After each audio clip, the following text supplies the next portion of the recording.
Welcome back to the show. This is still Tea Time on PlusTvAfrica. It's still your favorite girl, Booms, in the building, and I still have the cash money madam Toby sitting pretty here, looking like a million bucks. Yeah, that's how we go. You don't know what I was going to say.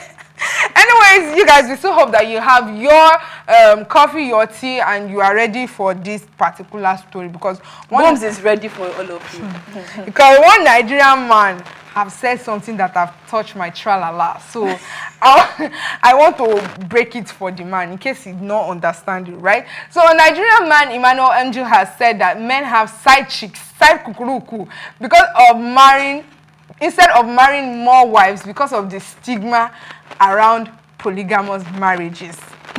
He argues that campaigns against polygamy and stigmatization contribute to the male marginalization, leading them to seek alternatives like having affairs. He advocates for acceptance of polygamy, stating it leads to a society with higher moral standards. Truth or dare? Truth or lie? Lie. Sir, Mr. Emmanuel, you lie. A lie. Because let me start with this, right? There is no man that has 2 wives out there that are stopped at 2 wives. After that 2 wives, they used to have extra side chick. Example, my grandfather. Yeah. He had 3 wives. Wow. And still upon still, he still has side chick outside. She came on the burial day. Yeah. Yes. So and series of it like that, if a whole wise man in the Bible, Solomon, had 300 wives and 700 concubines. 700 wives and 300 concubines. And that's the wisest man in the world, though. That's to tell you that you people just have tendency. Let's wait. Cockroach eyes. Wait, what they come for us? Please, we're not generalizing. We are not generalizing. No. I'm talking to this uncle. Uncle Emmanuel, and the people that are supporting him. Because he's saying that there's stigmatization of polygamy. I don't think in this part of the world, in this our country, we don't do that. I think probably where it seems that people frown upon it is because that was the way of our forefathers. Before the white people came and gave us Christianity and came with the message of one man, one wife. Our Muslim brothers marry more than one, and nobody frowns on it because it's okay. Uncle, let me just tell you something. If you want to marry more than one wife, just you want to marry more than one wife. Nobody's gonna kill, nobody's gonna hurt you. Right. But coming to that's the reason why men go outside and do and have side chicks is not a good enough logical. The logic did not make sense. Should I bust your brain? Guess how second wife comes in? She comes in as a side chick, right? She was a side chick before because you were doing this outside your marriage. Not like your wife was aware that you were dating somebody, right? So it was a shady business until it became and most of the time, the second wife usually just gets pregnant. And then they move into their house. And for some people, that's why I said there's no stigmatization anywhere. For some people, they're readily available. Like, I know my husband is going to marry a second wife. Once she brings her in, so that way there is no secrecy to it. Let me try and play devil's advocate for Uncle Emmanuel. I feel probably. Please play so that I can fire you back. I feel maybe the stigmatization he's looking at is when like him now, his name is Emmanuel. He will not get married second wife. They will not say that your Bible not teach you that you should be more one man, one wife. So probably that's stigmatization he's talking about. You get? So I want to be because of what I'm going to say is if you want to do it with your full chest, right? Look at don't cut corners. Look at our ex-presidential aspirant. He's doing it with his full chest and he's not minding anybody. If you don't know what I'm talking about you. He even did it the wrong way because he didn't tell his wife about it. Most of them, it's not when they want to marry, they'll come and tell the wife. But this one, the wife even found out online. She did not find out in the house. But like, it's not like he came to tell her. Uncle Yul is doing it and he's doing it proudly, not minding all the things that were being said. So exactly. So if you want to do it with in the words of Dorothy, do it with your full chest. Own up to it. Like, don't be ashamed. Nobody last, they will say, as a supposed Christian, see what you are doing. And at the end of the day, what happens? Everybody moves. But my question is there really an end to it? That's my own question. Because if you marry the second wife and you marry the third wife, women have different personalities just as men do. Right? You will always see someone that you feel is better than you. You see, the side chick that you so much adore outside, the moment you bring her back, you suddenly don't begin to like her anymore. there's just a change. You will not see another person outside. I know, be like, they not be like Yoruba memories. Where have you been all my life? I wish I met you before I met my wife. You know my wife, I really don't like her like that. It's you I want, baby girl. And then you bring her into the house, and then you see another next person. I think I had a conversation with a friend, and then he said that basically this thing boils down to contentment. Really. Exactly. Because the person you're with may not be the best thing out there. There will always be somebody finer, prettier, with better looking features than the person you're with. But because you said that, oh, this person is going to be my ride or die no matter what. And the same thing too goes for the female gender. They are going to be taller, finer, richer, more buff, more sexier men out there. But he said, this is what I want. This is my person. And it's Ojukokoro that is doing it. It's Ojukokoro, to be honest. Longer trips. It's Ojukokoro because I see a better woman out there and all. Everybody has flaws. Yeah. There are flaws that you think you can manage until you guys start cohabiting for more than 1 year, 2 years, 3 years. And then you are like, you want to compare the woman you are living with every day that people see eye to eye to someone that you see once a week. I mean, I can keep acts up for like 3 years as long as we're not seeing every day. But the moment we move in together, no, even if you want to keep up with the appearances, it will get to a point. Your true color will come out. But the thing is, there has been very, very funny justifications for men's chinos these days. What? Men try to justify it. People try to justify men's chino, and the most popular I've heard is, oh, it's an inherent thing in men. Men are born to chase. Please, not all men are born to chase. Not all men are born to chase. Let's really stop that narrative. Yeah. Where did they even say? Is it in biology? Because I did biology for like 6 years in school. Science and biology, and they never said it anywhere. They say it's an inherent thing. It's just something that happens that just happens to happen. Inherent thing. I wish I could open the mind of a woman for you and see what she thinks sometimes. But you know the funny thing? The funny thing is that most of these men they can't take what they dish out. If we dwell on that topic, if we go into that because topic, you see, I've seen relationships whereby come and carry us in this place. I've seen situations whereby a man does something to a woman, and then the woman just takes it. But when the woman does, we know women, there's something say that we have this thing called the multiply factor. What we do to you. But let's leave a question for another day. But please, nobody in this part. I think in our, I don't know about the other side of the world, but at least Africa, we do not frown on nobody's this. frowning. I know the one polygamy. we usually frown upon is the one of the female, where a woman has more than one husband. I know that one is the one we actually do tend to actually frown upon. When it comes to polygamy, it's something that we see, it's something that we're used to. Like your parents will even be advising you before you go to husband house.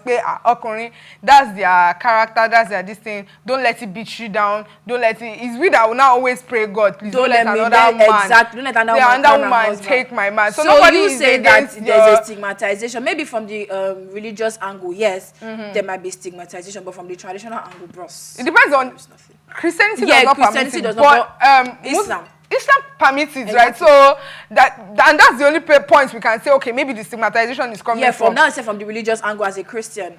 Probably yes, people be like, and some Christians will even refer you back to the days of Abraham and Jacob and how they had two wives. In case the church not to bless the marriage, you can go to the courts. Courts will happily bless it, no problem. All fine and good. So please don't use that as an excuse. Anyways, that's not an excuse for having a side chick because you will definitely have a side chick. And I know you're putting this out there so that when your wife sees it, she will be prepared for what the next step you're about to take. I see a next step coming. Anyways, to my most interesting story for today, because this particular person is me in a kind of way, right? So there's this habit that people have as to not picking calls from numbers. I'm guilty. They don't know. I am actively guilty. In fact, I'm sitting comfortably on that throne. Me too. Me too. And this affected someone in some type of way, but it was able to find a way out. But I think I selected this story specifically because it is a lesson for everybody, right? So a man who became lost for 24 hours while hiking on Colorado's highest mountain ignored repeated calls from rescue teams because they came from an unknown number. Repeated attempts to contact the man through calls, texts, and voice mail messages went ignored, according to a statement released by the agency. A rescue team delayed deployed at 10 p.m. to find a missing hiker on Mount Elbert, returned at 3 a.m. because they could not find him. The second team started searching at 7 a.m. the next day and found the hiker had returned to the lodging at about 9:30 a.m. On God knows I'm This man was lost. He was seeing the call and did not think to respond to it because his number died. Hey, but you probably will not blame me, no. But he has had history of spam calls, or At that point, at that point, the situation has changed. You are in a state of emergency. I was not lost. He was lost. For them to be looking for, I've seen people say maybe he was not lost. For them maybe to it was be his family looking, members that thought he was lost and sent out to rescue people to go and look for him. Maybe the guy was just... It took him 24 hours for him to find his way back. He was lost. He was lost, but now he's found. Anyways, I'll put this out there, right?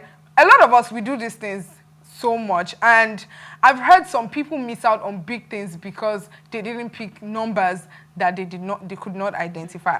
I've also been, it has also been my story where someone said they've been trying to reach me for a past couple of days. It was ringing, I didn't pick up, I didn't respond, I didn't send any message, and so they had to give the job to someone else because I did not pick the call. So since that time, I downloaded one app like this that used to help you know who is calling you. Let me just say it. The thing about me is that even people that have saved, I'm not a call person. I'd rather have you text me, and this is something that I want to cut off my head for. Because it's not like I'd not see the phone. Sometimes I might not actually see the phone.